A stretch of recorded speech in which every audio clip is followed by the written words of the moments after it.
Ruralcast de volta aqui diretamente da AgriShow em Ribeirão Preto e hoje com um convidado muito especial, Luiz Felli, presidente da GCO, dona das marcas Massey Ferguson, Valtra, Fendt e tantas outras aí no mundo. Luiz Felli, muito obrigado pela sua participação, bem-vindo ao Vamos Ruralcast. Cassiano, é um prazer encontrar com você novamente. Muito obrigado pelo convite. Muito feliz de estar aqui. Fazia muito tempo que a gente não se encontrava, né? Estava falando agora há pouco aqui. A última entrevista que eu fiz com o Felli foi em 2020 ainda, na época da pandemia, em que a gente não teve a AgriShow, então a gente decidiu fazer uma live na Globo Rural. Reunimos Felli, presidente das grandes indústrias de máquinas agrícolas, Fernando Gonçalves da Jacto, Rafa Mioto da Agete da New Holland. Enfim, muito obrigado pela participação. Não posso deixar de começar perguntando como é que está aí a expectativa com feira, com a AgriShow esse ano, principalmente porque a gente tem um cenário econômico muito diferente do ano passado e, infelizmente, um cenário pior, né, em termos de taxa de juros para financiamento aí de maquinários agrícolas. O produtor está mais cauteloso ou vocês estão conseguindo aí criar alternativas e condições para manter os negócios aquecidos? Olha, Cassiano, o cenário, assim, nós passamos um período aí pós-pandemia de um superaquecimento global de demandas de commodities e de demandas automaticamente para máquinas agrícolas. Mas era um cenário que a gente sabia que em algum momento ia passar por um ajuste, né? Isso foi até o final de 23, uma demanda muito forte de máquinas, commodities com preços elevados. E aí em 24 a gente viu um freio de arrumação. Os commodities agrícolas eles caíram de forma importante nos seus preços e automaticamente isso também tem impacto no cenário, na demanda global de máquinas agrícolas. Para nós aqui não é diferente, né? Agora, quando a gente compara 24 com 25, vamos falar especificamente aqui do mercado América do Sul, do Brasil, houve um movimento positivo do ano passado para esse ano. Ano passado, o que aconteceu? Nós tivemos uma frustração razoável na safra de grãos, várias regiões do Brasil sofrendo com seca e a produtividade foi mais baixa do que se esperava. O produtor já segura a onda ali para fazer investimento. Esse era o primeiro ponto. Aí isso foi ainda potencializado pelos preços que caíram muito. Então você tem três coisas, não duas. Você tem a memória recente do produtor do ano de 23, 22, anos de boa rentabilidade, demanda muito forte para grãos. Você tem a queda nos preços e um ano ruim por causa da seca em termos de produtividade. Então são três fatores ali na cabeça do produtor rural que impactou e automaticamente deu uma ajustada no mercado. O mercado reduziu ano passado, como um todo, reduziu em valor, por conta do mix de produção, volume e valor, porque as máquinas de pequeno porte elas continuaram vendendo bem, as máquinas de grande porte pararam de forma importante, né? Então o valor de mercado ele teve uma redução importante o ano passado. O que está acontecendo esse ano? Esse ano é um pouco diferente. Primeiro, as culturas especialidades que a gente chama, que vinham bem no ano de 24, continuam muito bem. Então o café está com preços historicamente elevados, cana está bem, de certa forma a fruticultura está bem, enfim, você tem várias culturas que estão com boa precificação, o produtor tem uma boa rentabilidade. Quando você vai para o grãos, o que é a mudança do ano passado para cá? Os preços não evoluíram significativamente, eles estão mais ou menos onde eles já estavam. Porém, a gente vê um ano de produção boa. Salvo regiões que tiveram dificuldades com seca, em algumas regiões do Brasil, no geral... Soja, ou grãos em geral.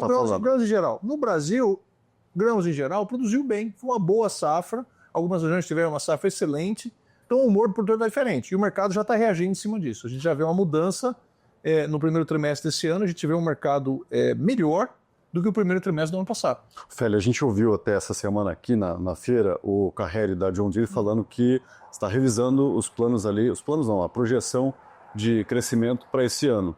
Vocês, diante do que vem acontecendo nesse primeiro trimestre, tem alguma revisão, ou de investimento, ou mesmo de projeção de crescimento de mercado? Como é que está? A gente tem uma revisão, já fez a revisão do crescimento de mercado, a gente acha que é um mercado que cresce mais do que a gente planejou. A gente esperava, veio para o mercado, era engraçado, a gente começava fazendo orçamentação, outubro, novembro, a gente achava que o mercado ia cair um pouco. Né? O algoritmo nosso de forecast que a gente faz, de trabalha globalmente... 25 sobre 24, cai. De 25 sobre 24. A gente tinha uma expectativa de queda aqui na região, pequena, mas queda, né? Olhando os fatores e tal. Conforme o ano começou, a gente já viu uma mudança importante, ou seja, o mercado deixou de ser queda e começou o crescimento. O que está acontecendo agora? Nós revisamos nossos planos de produção e as projeções de crescimento, o mercado vai crescer. E eu, particularmente, espero o mercado crescer entre 8% e 12% esse ano. E aqui se atribui essa mudança, na sua opinião? O que mudou aí no cenário? É o cenário geopolítico? Mais exportação? É safra recorde aí? Eu acho que a safra recorde foi o primeiro fator. O primeiro fator foi safra recorde, e esse primeiro fator mudou um pouco o humor do produtor. Ele está vendo o resultado. No ano em que você produz relativamente mal e o preço está baixo, você não tem resultado. Então o que ele está vendo esse ano? O preço não está excelente, está um preço mais baixo, mas eu estou rentabilizando o meu negócio. Com a produção que eu fiz, com a produção que eu tive, eu estou rentabilizando. Então o produtor muda de comportamento, né? Agora, a questão geopolítica, esse é um fator que ainda está se desenvolvendo. Incerto, ninguém sabe o que vai acontecer. Direito, todo dia a gente tem uma informação nova, um desenvolvimento novo, e isso tudo não tem uma definição, mas eu tenho uma certeza nisso. Eu tenho uma certeza que é o seguinte: o Brasil sai desse cenário, independente de como vai se desenvolver, o Brasil sai beneficiado. Bom, mas por quê? Vamos criar um cenário em que não vai ficar tudo do jeito que estava, que eu acho que é pouco provável. Se o cenário ficar da forma como estava antes dessa movimentação toda de tarifas e tudo mais, você tem um abalo na confiança em alguns países, né? Isso é uma coisa que... Exato. Um ponto de atenção que às vezes nem se coloca em consideração, mas que é importante para o mercado. Não, mas é importante, porque assim, quem importa alimento, quem depende de outros países para alimentar o seu povo, não pode tomar esse risco. Muito menos ficar blefando, vai e volta, né? Exato, mas independente. Então, o que a gente tem a nosso favor? Vamos falar de pandemia. Sim. O Brasil, na pandemia, fez um trabalho excepcional. O agro brasileiro fez um trabalho excepcional. O agro continuou trabalhando, continuou rodando, a gente cumpriu todos os contratos. O Brasil atendeu com grãos o mundo, atendeu com suínos, atendeu com carne suína, com carne de frango, com carne bovina. A gente abriu muitos mercados que, em determinados momentos, a gente viu alguns países tendo as suas cadeias de suprimento abaladas, rupturas nas suas cadeias, e o Brasil ocupou esse espaço. Então, naquele momento, a gente já se estabeleceu com uma fonte confiável de alimento para o mundo, para muitos países que a gente não ia antes, além dos mercados tradicionais. Então, isso a gente ganhou muitos pontos. Virada de chave. Virada de chave. Nesse momento, está ocorrendo de novo. Né? Nesse momento de incerteza tarifária, quem vai atender, tarifas para o mercado chinês, vai ter tarifa, vai importar de um país, vai importar de outro, o Brasil segue da mesma forma. Interessante isso, né? Não tem uma preocupação sua mais de longo prazo, até por conta dessa coisa da confiança, né? Falando especificamente dos Estados Unidos, que são uma potência que estão abalando agora, né, as estruturas do mundo inteiro. Você não tem uma preocupação mais de médio e longo prazo por causa disso? Eu digo assim, o Brasil se beneficia disso. O Brasil ele segue com a sua política de exportação, ele segue com o que vinha fazendo, ele segue cumprindo os seus compromissos, e existe uma base de confiança de um concorrente importante que é os Estados Unidos. Os Estados Unidos é um grande exportador de soja, é um grande exportador de milho, é um grande exportador de carne bovina, né? E existe toda essa incerteza de como os países que importam dos Estados Unidos vão taxar a importação desses produtos que vêm dos Estados Unidos. Né? O Brasil, não existe discussão nesse tema. Os nossos clientes pelo mundo não vão sobretaxar o nosso produto. Por quê? Porque nós não estamos fazendo nenhum movimento dessa natureza. E o Brasil tem uma das tarifas menores, né? Em muitos casos ali, em relação a outros. Sim, então os Estados Unidos nos deu uma tarifa, a menor tarifa, que é de 10%. Eu acho que o Brasil é uma grande oportunidade. Né? O Brasil, até a indústria brasileira, vários setores da economia, deve refletir e fazer suas avaliações se isso não vai trazer oportunidades. Porque quem tem uma tarifa de 30, 40, 50, 100 e pedrada... Esse está complicado. Nós temos uma tarifa de 10%. Então, se nós temos uma tarifa de 10% para colocar produtos dos Estados Unidos, estou falando de produtos manufaturados, né? Como um todo, será que a gente não está mais competitivo hoje que países do Sudeste Asiático? Será que isso não pode trazer uma oportunidade para a indústria brasileira? Por agro eu não tenho dúvida, porque a gente vai atender mercados pelo mundo que hoje estão com incerteza. E o tema alimentação, o tema comida para o seu povo, é um tema super sensível. Transição energética, tem tudo isso também, né? Então, assim, fazendo uma história longa, curta, o Brasil novamente sai beneficiado. O Brasil foi bastante beneficiado na pandemia, que expandiu seus mercados. E o Brasil hoje, por conta desse abalo de confiança, independente de onde termine a tarifação, o Brasil passa a ser, novamente, uma fonte de alimentos confiável e sem ruptura de cadeia, sem alteração em suas políticas de exportação, etc. Então, para nós, se nada acontecer, como eu disse no começo, a gente já está beneficiado. Voltando a falar desse comércio aqui, mais aí, especificamente na feira, o que você vê que mudou nessas... Agora tem uma projeção de crescimento, mas o cenário econômico não mudou, a taxa de juros continua elevada. Como que mudou alguma coisa no perfil do produtor que está fechando o negócio, está fazendo mais com capital próprio por causa de juros altos, menos financiamento, eu acho que financiando menos ou fazendo mais consórcio, talvez?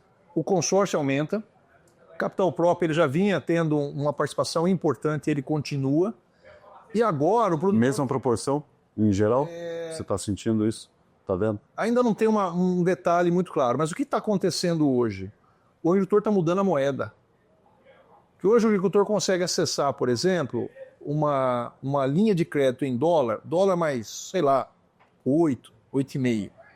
Se ele for pegar o que é hoje muito financiamento aí de CPE, 5 anos, essas linhas hoje elas estão em CDI mais, depende do produtor, 2, 2,5, 3.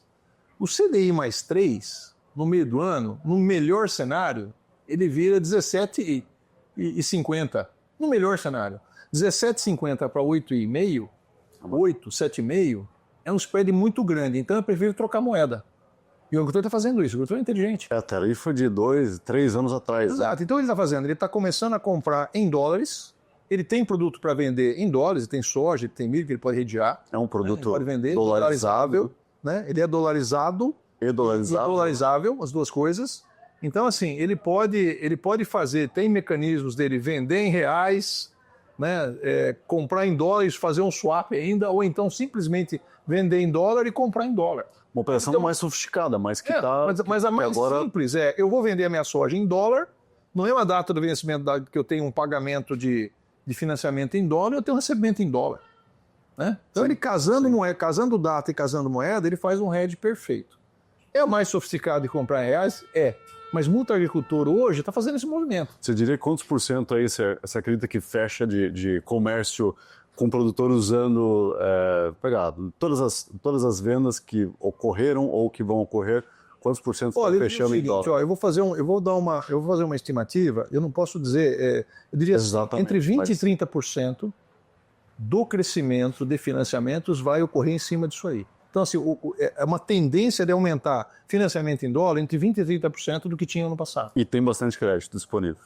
Tem crédito disponível, você tem várias linhas, você tem BNDES Crédito Rural, você tem os bancos, isso tem. E o spread de taxa está muito grande. Então, com o spread de taxa entre reais e dólar ou euro, está muito grande. Então, nesse caso, o produtor está virando para o dólar e a gente vai financiar muita coisa em dólar. Né? A gente já financiava e vai continuar financiando, nós, nosso banco, outros bancos do mercado. Essa vai ser uma tendência do produtor sair do real por esse período. E não existe um cenário muito claro de baixa de taxa de juros nos próximos 2 anos. É difícil a gente ver uma queda na taxa de juros significativa para até fechar um pouco esse spread, mas não o suficiente para justificar não fazer o financiamento em dólar. E na hora de fechar um negócio ali, o vendedor está mostrando exatamente esse cenário. Ó, se comprar com essa taxa nacional, vai ser tanto. R$100 é tanto, em dólar é tanto. Né? E para o produtor, claro, ele tem que ter a disciplina de vender em dólar também. Não pode pegar um financiamento em dólar e depois vender a soja em reais. Um produtor de HF não tem como menos ir para essa linha, né? O produtor de HF não tem esse cenário porque é muito mercado interno. Fruta tem, muita exportação de fruta, mas também a necessidade de maquinária agrícola é diferente, né? Esse é um mercado que você tem tratores de baixa potência, você tem uma necessidade de equipamentos menor, né? Falando de consórcio... Mas a rentabilidade está boa nesse mercado. Do HF também, né? A demanda aquecidíssima sempre. Falando de consórcio, o que você está vendo de perfil de produtor que está aderindo? Está todo mundo falando que o consórcio está sendo um motor aí de vendas, né? Crescendo muito nos últimos anos. E o que tem levado, o que está fazendo o produtor fechar negócio? O produtor vê o consórcio, primeiro o consórcio nacional Massey Ferguson é o primeiro consórcio de máquinas agrícolas do Brasil. Ele existe há décadas. Né? Super tradicional e é muito comum. Já tem sempre uma carteira muito forte de agricultores que participa desse consórcio. né? E a tendência, quando ele vê o custo do consórcio em relação ao custo da taxa em reais, o consórcio fica muito mais barato. Aí você tem cenário... Aí é um produtor mais planejado, no caso, né? É um perfil de produtor que não está passando na máquina agora. Né? E às vezes, não, se é uma, como diria, uma substituição de equipamento, né, ele pode aguardar um pouco mais. O agricultor que está fazendo a expansão não tem esse luxo. Né? O agricultor está crescendo, está expansão, que abriu área, que arrendou mais área, que converteu pastagens em grãos, ele precisa do equipamento. Aí esse possivelmente vai se beneficiar de uma taxa em moeda forte, dólar, em euro. Tem alguma diferença desse consórcio que é praticado aqui com tratores, colheitadeiras, máquinas agrícolas em geral, com um consórcio de carro, imóvel, tá a mesma coisa? É o mesmo. Tanto é que compra, pode dar o lance e ser outra coisa, né? Tanto é que bancos parceiros aí como o Bradesco e outros têm esse mecanismo também e oferece esse tipo de produto para o produtor também. Nós temos isso há décadas, mas hoje bancos do mercado também fornecem. E é a mesma coisa, não muda nada. Tem que olhar a taxa de administração, qual é a taxa de administração que tem em cada consórcio. Isso cada uma varia de uma para outra, mas se tornou um negócio, sempre foi um negócio interessante, agora está mais ainda. Ofélio, mudando agora de tema dentro do universo de máquinas agrícolas, a gente vê muita transformação do que tem de inovação dentro dessas máquinas, né? Não, é uma coisa fantástica. É uma nave espacial, a gente costuma dizer, né? Que cada ano tem coisa nova. Como que você está olhando para essa... Qual que é o futuro aí? A inteligência artificial chegou nas máquinas agrícolas? Se você puder falar o que está beneficiando, né? Como que essa ferramenta está beneficiando ali os maquinários e como que você vê aí o futuro dessas inovações? O que acontece hoje, né? Você tem um agricultor, ele tem um mundo em volta dele, ele tem que estar preocupado com o clima, ele tem que estar preocupado com o meio ambiente, ele tem que estar preocupado com a qualidade da sua operação. Enfim, tem uma série de coisas que envolvem o produtor. Então, esse mundo de agricultura de precisão e de evolução dessa tecnologia é um absurdo. Você entra num trator hoje, pega um trator, vai visitar lá meu stand, pega um trator nosso, entra... Já fui lá. Não vai de novo, vai de novo que eu te pago um café. Vamos lá. Tem café lá? Tem café, vixe, muito bom ainda. Então, mas o que acontece? Você entra numa máquina dessa e você entra num carro de luxo, a máquina tem muito mais tecnologia, mas muito mais tecnologia. É nave espacial mesmo, né? Tem muita coisa realmente de nave espacial. Uma máquina agrícola hoje, ele tá mais para uma aeronave do que para um carro. Sim.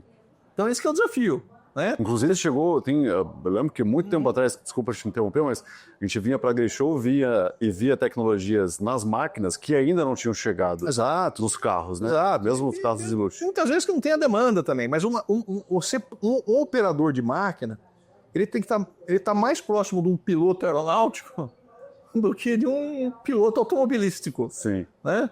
Tem que dominar muita coisa, né? Tem muito detalhe, muita informação.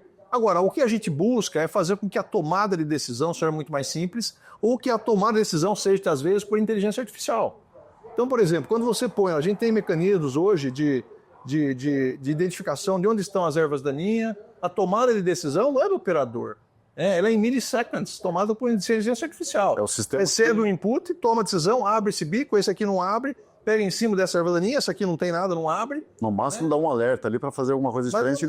O cara só vai seguir a vida. Ele põe lá no piloto automático a máquina e só observa.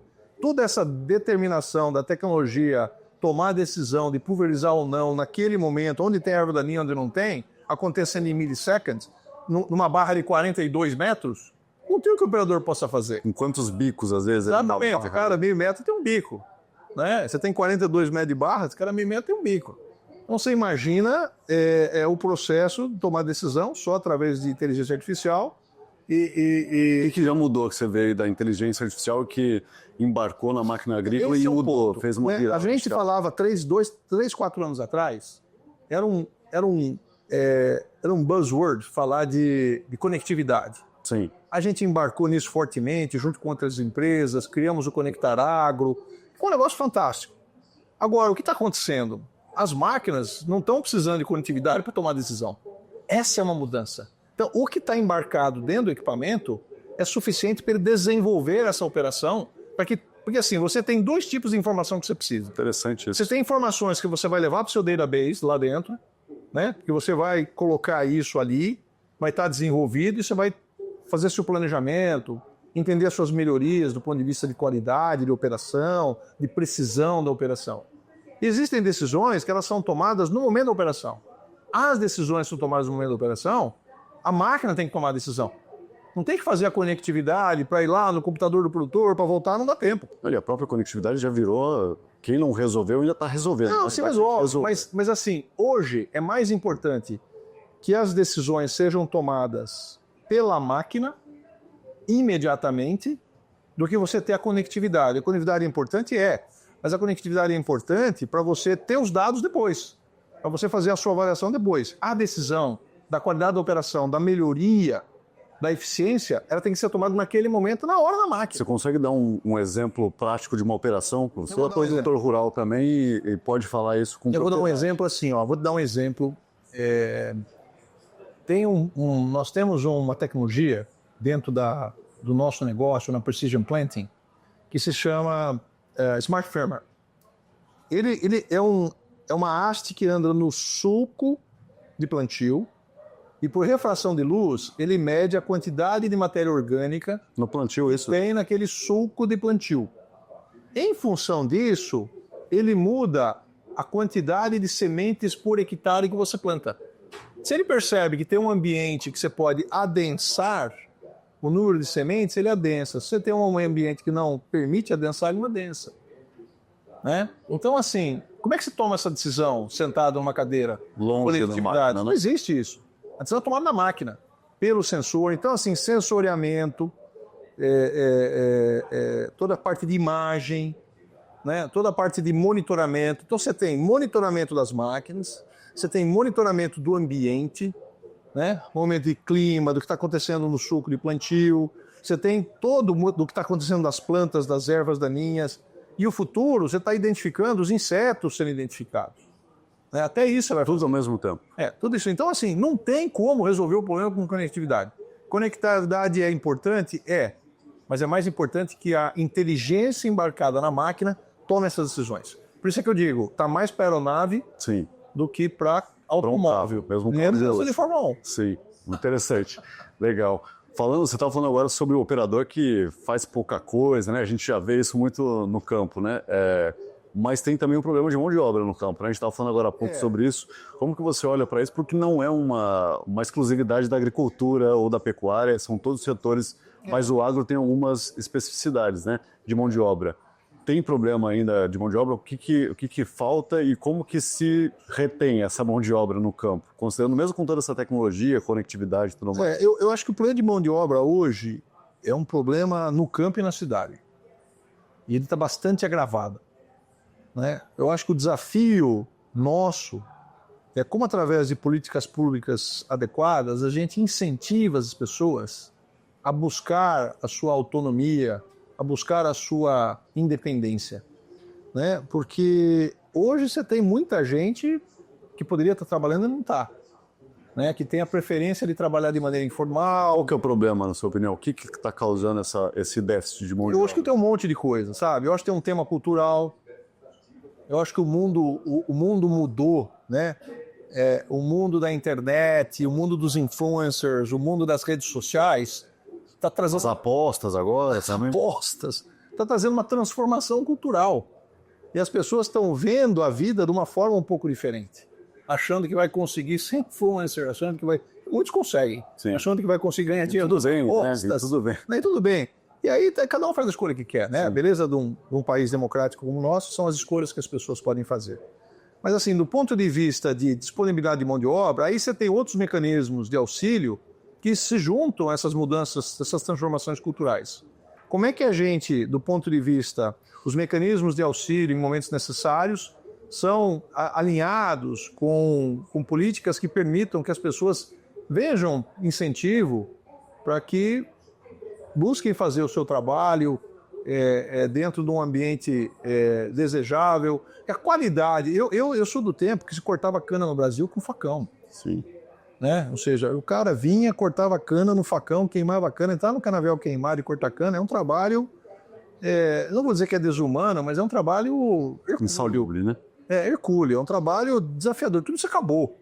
Né? O ambiente de corte de cana hoje é uma colhedora de cana, com ar-condicionado, com música, com água gelada, é outro mundo. Né? O ambiente do trator agrícola também evoluiu de um trator sem cabine no sol o dia inteiro. A mesma coisa, é um ambiente com ar-condicionado, com música. Se quiser colocar um filme para assistir lá, o cara pode até pôr um filme para assistir.